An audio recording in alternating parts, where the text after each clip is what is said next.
जैसे कि आप आज करीमुल्लाह शाह दरगाह में आपने जो ये प्रोग्राम किया है, आपके जो यहाँ पे जितने भी आपने मेंबर लिए हैं, उसमें कितने एजुकेटेड्स हैं? कैसे आप फिर अगेन आपको अगर जीत लेते हैं, तो आप कैसे फिर अंजुमन इस्लाम को सँभालेंगे और जो बच्चे जेल में गए, ख़ास करके उनको कैसे निकालेंगे?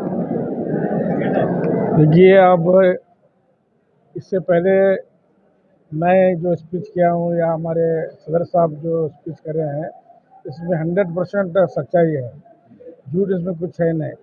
अब रही बात डेवलपमेंट करने की, जैसा कि हमने बताया कि शुरू में फ्लड का मामला आया, हमें वो फेस करे। उसके बाद NRC CA आया, वो फेस करे। उसके बाद कोरोना आया, लॉकडाउन आया, वो हमें फेस करे। क्यों बोले तो कोरोना लॉकडाउन जब आया तो कॉलेजेस बंद, स्कूल बंद, फीस बंद, कमर्शियल कॉम्प्लेक्स बंद, हॉल की इनकम बंद। उसके बावजूद भी हमें टीचरों को पगार देने के बारे में बहुत बड़ी मुसीबत आई थी। उसके बावजूद भी वो प्रॉब्लम को सॉल्व करें हमें। ऐसे जो जो भी फेस करने का जब मौका आया तो हमें फेस करें। जैसा कि तुम्हें बच्चों के बारे में बोले, शुरू से लेकर हमें तकरीबन 1 साल तक बच्चों को खाने के लिए हर महीना एक तरफ 8,000 एक तरफ 2,000 रुपये डालते रहते थे। मैं 1 महीने को 3 लाख रुपये होते थे। हाँ, 1 महीने को 3 लाख हर रुपये। एक जो मेंबर है, उसको अलग-अलग से डालते थे? नहीं, पूरा एक गुलबर्गा की जेल के अंदर हम डेली 8,000 रुपये डालते थे, और एक जेल के अंदर मैं हफ्ते में एक बार देते थे। अब एग्जाम्पल के लिए यहाँ एक निज़ाम बनियारा हमारे बाजू है। हाँ, वहाँ पर तकरीबन 1 साल 9-10 महीने तकलीफ काट के जामीन पाए सो है, और बच्चों को हम जामीन पे छुड़ाने के लिए बड़ी हमें मेहनत करे सो है, आज भी कर रहे हैं। अब देखिए, सुप्रीम कोर्ट में से जब 40 पे 5 बच्चे आए, 30 पे 5 सॉरी 30 पे 5 बच्चे हैं, तो एक को 50,000 रुपये डिपॉजिट करना पड़ा। जामीन जब अलाउ हुई तो जामीन देने के बारे में एक को 50,000 रुपये देना पड़ा। वो आली जनाब जमीर अहमद खान साहब थे। उसके बाद यहाँ जो लोकल कोर्ट के अंदर उनको फिर बॉडी वारंट हो गया। बॉडी वारंट इसलिए हो गया कि एक के पर 15 मारे सौ केस अलग है, वो आतंकवादी का केस अलग, जो NIA में शूट करे बच्चे, ये उसके बाद बॉडी वारंट में इनको एक बच्चे को 4-4 5-5 केसा। फिर इन सब आकर हमना बोलने के बाद मैं खुद जाके 2 दिन कोर्ट में ठहर के 40 पे 5 बच्चों को जमीन देकर आया हूँ। फिर ये हमारा काम नहीं है क्या? घटना हुई थी, घटना घटी थी, उस समय तो वहाँ पे सदर मौजूद नहीं थे बल्कि आवाम बता रही है। देखिए, सदर को आराम नहीं था, वो उनको भी फ़ोन गया था। उसके बाद उन्होंने मुझे फ़ोन करके बताया, अल्ताफ कित्तूर तुम्हें कहाँ है, हमारे हाफिज़ बैरस को देखो, तुम्हें जल्दी पुलिस स्टेशन को पहुँचो बोल कर। मैं खुद वहाँ पर पुलिस स्टेशन में पहुँचा, और जो हमारे बच्चे जो मांग कर रहे थे, यानी कि उसे इमीडिएटली अरेस्ट करना, उसे सज़ा दिलाना करके, तो मैं जाके पुलिस कमिश्नर साहब को बात किया, DCP को बात किया। मैं जाके पूछा उनको, उसे अरेस्ट किए नहीं गए, हमें अरेस्ट कर रहे हैं, अरेस्ट हो गया उन्हें, तुम्हें FIR हमें करने की रेडी है, तुम्हें इसे देते हैं कंप्लेंट देकर बोले। जो रफीक पिंजार बोल के उसके तरफ से मैं कंप्लेंट कराया, और उसी को आरोप को बनाया गया इस केस में। जो जामीनदार थे, हम लोग जो साक्षियाँ देते कारदर्श, वो साक्षी वाले को भी इसमें आरोपी बनाया गया। यानी कि BJP गवर्नमेंट की पूरी पॉलिसी थी कि मुसलमानों को किसी तरह से हरासमेंट करना, वो बहुत बड़ा हरासमेंट हुआ।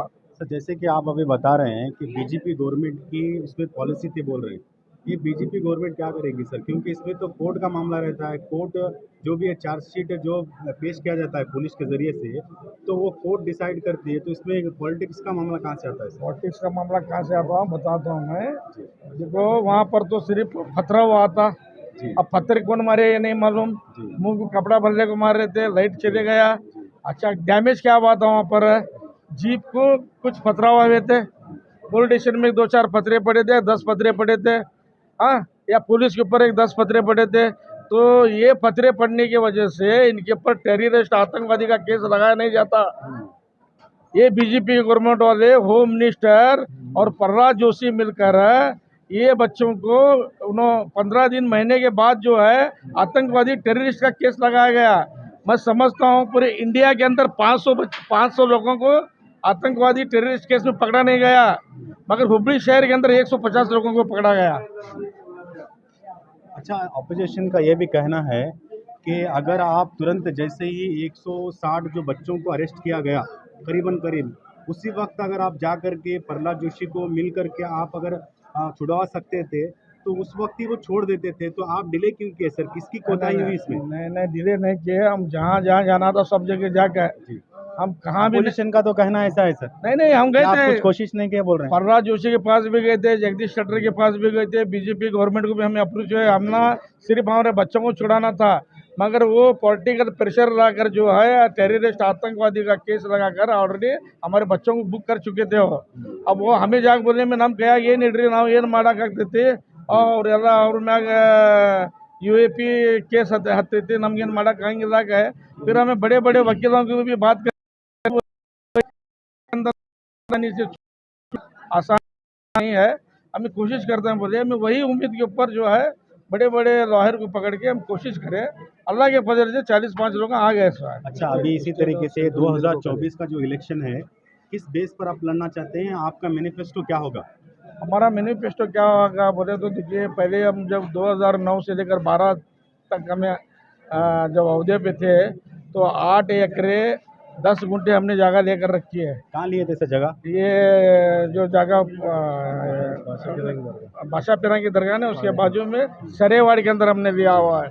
आज करोड़ों की प्रॉपर्टी हो गई वो प्रॉपर्टी को जो 6-7 साल जो थे अहदे पे उन्होंने उसे इस्तेमाल नहीं किया।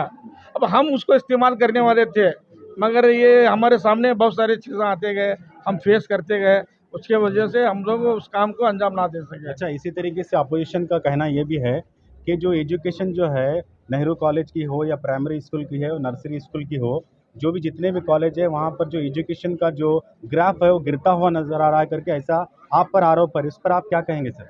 देखो बिल्कुल है, ये तो देखो अपोजिशन वाला का काम ही ये है। उनको मैं सवाल करना चाहता हूँ आपके थ्रू, वो ना बच्चों के लिए आगे बढ़ चढ़ के काम किए, ना जब वो अहदे पे थे ना वो काम किए, और हमें तो अभी अभी वो सवाल ही नहीं होता। अब इतना अच्छा हम बेहतर से बेहतर वहाँ बच्चों को एजुकेशन दे रहे हैं, LKG से लेकर PG तक जो है अभी बहुत ही क्वालिटी एजुकेशन दे रहे हैं हम लोग। अब उनका क्या है, हमारे ऊपर इल्ज़ाम लगाना है, इल्ज़ाम लगाने का काम करते हो। आओ को ना हमारे सामने आगे प्रैक्टिकल विजिट करोगे ना, उनको पता चलेगा। आज जो है LKG UKG जो है गवर्नमेंट के बच्चे जिस तरह से बड़े स्कूलों में जाते हैं उसी तरह से हमारे वहाँ आज बच्चों को पढ़ाया जा रहा है।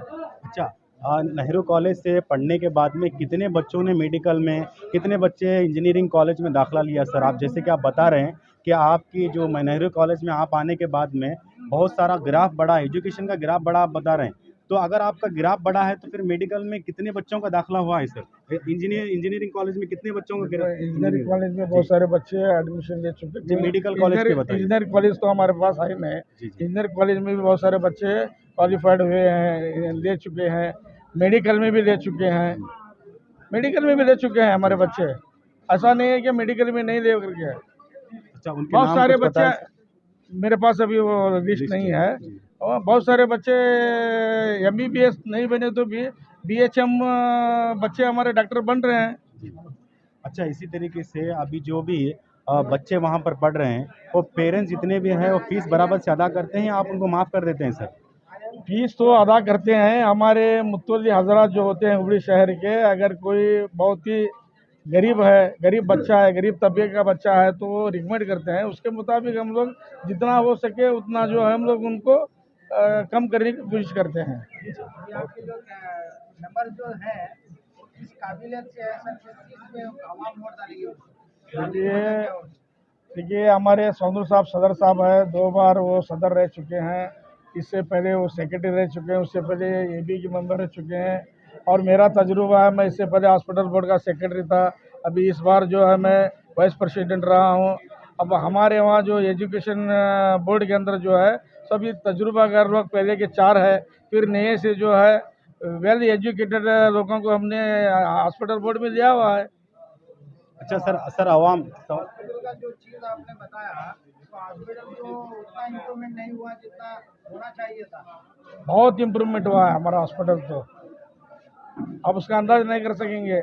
पिछले वालों को जाकर रिकॉर्ड देखिए, वो 6-6 साल 7-7 साल रह के कितना वो हॉस्पिटल को सुधारे, पूछिए उनको। अब हम तो हॉस्पिटल को इतना अच्छा डेवलप किए हैं, हमारा खुद का मेडिकल शॉप है। आज 10% हमें गोर गरीबों को डिस्काउंट करते हैं, और भी ज़्यादा होना रहा तो वो भी डिस्काउंट करते हैं। और हमारे वहाँ पेशेंट आके ट्रीटमेंट करके जाता है, कोई जमात वाले रिकमेंड करते हैं तो मैं वहाँ भी उनको डिस्काउंट करते हैं। डायलिसिस सेंटर अभी कोरोना के टाइम को तो आपने कुछ रिस्पॉन्सिबल नहीं दिया, तभी केएमसी तो अप्लाई किया था। नहीं केएमसी को जाने के पेशेंट केएमसी को गए, जो हमारे वहाँ आने के पेशेंट, क्योंकि हमारे हॉस्पिटल को परमिशन नहीं था कोरोना के केसा के, उसके बावजूद भी हम 100 के पेशेंटों को लेकर हम इलाज करा के भेजे हैं। कुछ लोग तो हमें गिफ्ट दिए हैं। डायलिसिस सेंटर वहाँ है। और एक जो मेडिकल का दरगाह का जो मैटर था, उसका जो ये होना था, किराने में यहाँ था बोलते ये अली जनाब इंडसगिरी साहब है ना, उनकी लीडरशिप के अंदर भैरव कप की दरगाह अंडर में थी। उसके सदर जो है मुन्ना हेब्बड़ी बोलकर 7-8 साल से वो कोशिश करते रहे, मगर वो नाकाम होने के बाद अंजुमन को आपको अप्रोच होने के बाद हम अंजुमन उनको भरपूर ताउन किया। यहाँ तक कि हम लोग जिस दिन दूसरे दिन वो शहीद करने वाले थे, उस दिन जो हम यहाँ से अंजुमन के पूरा हमें ऑफिस बेरस मिलकर और मोतेबर लोग मिलकर जाकर जो है हम सिद्धरामैया साहब को फ़ोन करके सिद्धराम साहब ने जाके बैठ के बसुराज बोम्मैया जो चीफ मिनिस्टर थे उनको बात करा के हम किसी भी कीमत में रोको करके बोल गए हैं हमें। हमारा रूल उसमें कुछ भी नहीं है।